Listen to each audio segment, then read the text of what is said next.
Id-deputat nazzjonalista Carmen Mifsud Bonnici ħabbar li mhux se jikkontesta l-elezzjoni ġenerali li jmiss tan-nhar it-30 ta' Mejju.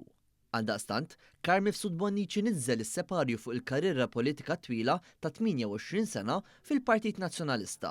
Mifsud Bonnici, iben il-President Emeritus Ugo Mifsud Bonnici kien figura ċentrali fil-Partit Nazzjonalista u fil-Kottonera u kien ukoll Ministru fi żmien Gvern Nazzjonalista. Kien ukoll qrib Adrian Delija meta dan kien kap nazzjonalista, sakemm tkeċċa mill-fazzjoni estrema nazzjonalista.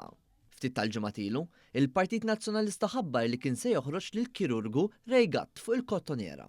Persuni midħla tal-partit qalu lil One News li l-appoġġ ta' Alex Borg għal Gatt urta bosta attivisti nazzjonalisti fil-Kottonera, inkluż deputati stabbiliti bħal Stephen Spiteri u oħrajn, b'legat politiku kbir bħalma huwa id-deputat Carmen Mifsud Bonnici.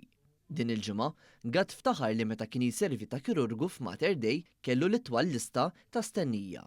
Bekk, Mifsud Bonnici huwa 8 deputat nazzjonalista li żarma mill-Partit Nazzjonalista ta' Alex Borg. L-oħrajn huma David Aġus, Chris Sajt, Ivan J. Bartolo, Ryan Kallus, Carol Aquilina, Claudette Buttigieg u Robert Kutajjar. Sorsi mid-Dar Ċentrali qed jgħidu li hemm deputati nazzjonalisti oħra li qed jimmullaw.